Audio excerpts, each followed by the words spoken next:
Anthony Smith, responsable syndical au ministère du Travail, est inspecteur du travail sur le terrain depuis plus de 15 ans. Au début de la première vague de Covid-19, en mars 2020, il demande, dans le cadre de l'exercice de ses missions, des mesures de protection de la santé, dont la mise à disposition de masques, pour des salariés d'une association d'aide à domicile à Reims où il exerçait. Anthony subira de multiples pressions politiques, patronales et internes pour qu'il arrête son action de contrôle.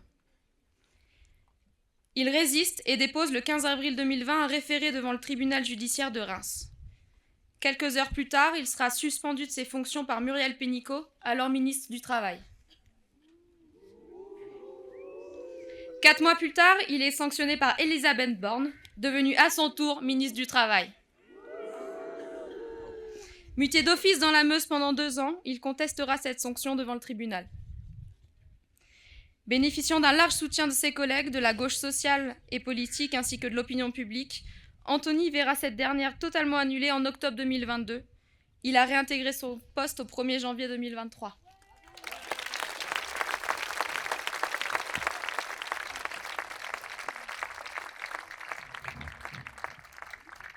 Bonjour à toutes et tous. Merci, je suis très heureux, très honoré d'être parmi vous aujourd'hui. Je vais bien évidemment vous raconter brièvement la drôle d'histoire que j'ai eu à subir. Je fais des guillemets dans le terme drôle. Mais avant, je voulais vous dire quelques mots de l'inspection du travail, de ces inspectrices, de ces inspecteurs qui au quotidien tentent de veiller à l'application de la réglementation du travail, alors qu'ils ne sont plus que 1750 dans le pays pour 20 millions de salariés et près de 2 millions d'entreprises. Vous parlez de ceux qu'on a historiquement appelés les voltigeurs de la République, dont la naissance est intrinsèquement liée à la question sociale, à la protection de la partie faible du contrat de travail, le salarié.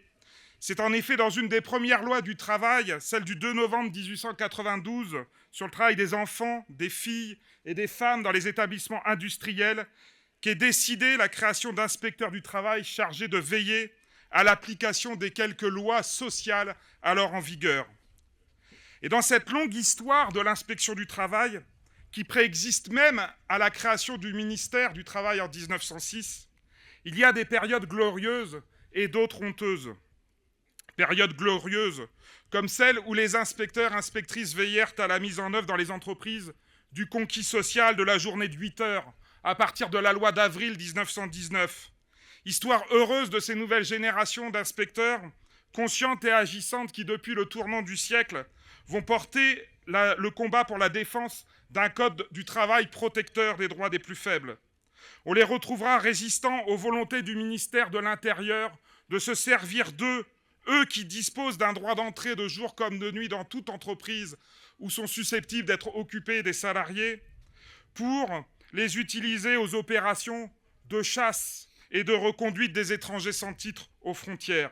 C'est l'Organisation internationale du travail, l'OIT, qui viendra en appui aux inspecteurs et à leur organisation syndicale pour dénoncer les pratiques du gouvernement français comme contraires aux textes internationaux qui les régissent. On les retrouvera, ces inspectrices et ces inspecteurs, je suis ému de le dire ici, lorsque 1300 d'entre eux signeront une tribune publique de soutien pour dénoncer les sanctions disciplinaires dont j'ai fait l'objet. Mais il y eut aussi des périodes honteuses, je vous l'ai dit. L'inspection du travail est intimement liée à la question sociale, aux lois sociales, mais également aux lois antisociales.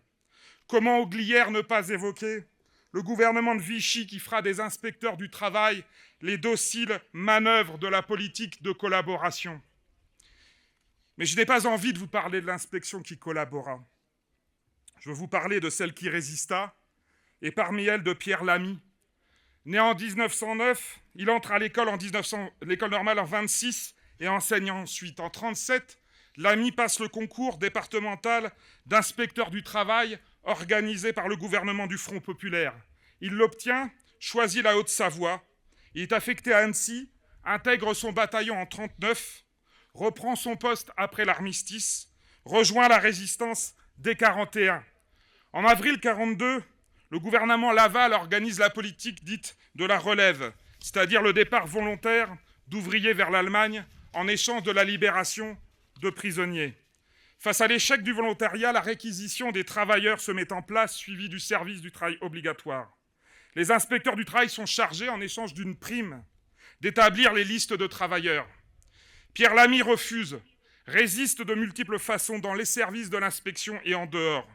D'autres ont mieux raconté que moi son histoire héroïque. Arrêté le 28 juin 1944, il sera exécuté le 18 juillet 1944 dans un bois au col de l'Échaud. Je viens de Reims et je vous dis cela car le bâtiment historique de l'inspection du travail à Reims, lorsque j'ai débuté dans le métier, était occupé depuis bien avant la guerre par l'inspection du travail. Et au grenier se trouvaient les archives de ces fameuses fiches du STO. Lorsque les services de l'inspection ont déménagé, je me suis battu avec mes collègues pour que ces fiches, ces rapports, ces instructions ne soient pas jetés à la poubelle. Nous avons obtenu que les archives départementales viennent pendant plusieurs mois les prélever et constituent un fonds qui ne demande plus qu'à être étudié à vie aux historiennes et aux historiens. C'est à Pierre Lamy, à cet esprit de résistance qui, je le sais, nous anime toutes et tous ici, que je pense aujourd'hui. Ma drôle d'histoire est sans commune mesure, mais elle est révélatrice de fonctionnement déviant de l'État qui interroge sur l'état de droit dans lequel nous nous trouvons. Gardez en tête, avant que je n'en dise deux mots, que les inspecteurs du travail bénéficient d'une large indépendance garantie par la Convention numéro 81 de l'Organisation internationale du travail de 1947, qui leur permet de diligenter leurs contrôles et leurs enquêtes dans les entreprises. Nous sommes mi-mars 2020 et le premier confinement fige la France. L'on découvre alors les invisibles de la République, ces essentiels que l'on appellera plus tard les premiers de corvée, livreurs des plateformes, chauffeurs de VTC, agents de sécurité, caissières, aides à domicile. À Reims, où j'exerce, ce sont justement les représentantes du personnel d'une association d'aide à domicile qui m'alertent sur leurs conditions de travail. Des salariés ou contractés Covid sont hospitalisés, des usagers de la structure en sont décédés. Les protections dont des masques manquent, l'organisation du travail est défaillante.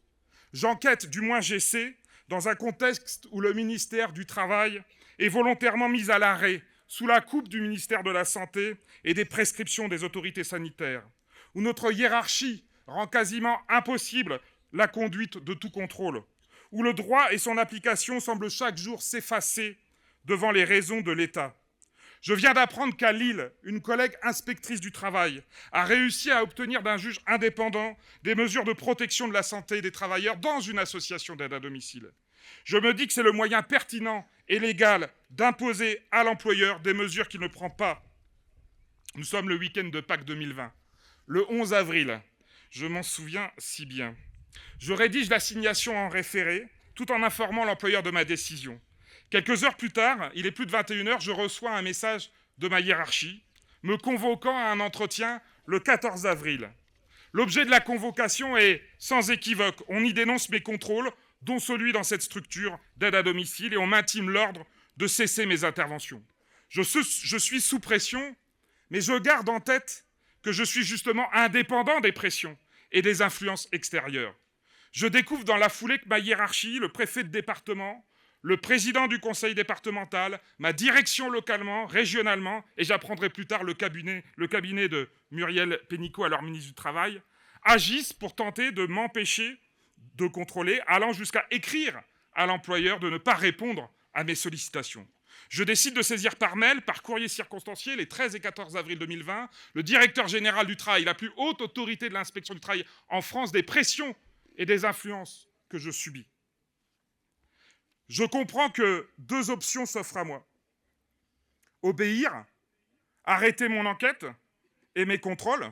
Je suis comme tout le monde confiné avec ma famille. Il me suffit de regarder ailleurs, de fermer les yeux, de passer à autre chose. Mais je n'y arrive pas. Je sais que ce que je fais à ce moment-là est juste, que je ne demande que l'application du droit, que je suis un inspecteur du travail indépendant des pressions et tentant d'agir pour la santé, la sécurité et les conditions de travail des salariés. Le 14 avril, ce sont mes N+1, c'est comme ça qu'on dit maintenant, +2, +3, +4, qui mènent l'entretien pour m'intimer l'ordre d'arrêter mes contrôles, me fixant un ultimatum écrit par mail envoyé le 14 avril au soir jusqu'au 15 avril à 15h. Le 15 avril à 16h, je vais déposer devant le tribunal judiciaire mon référé.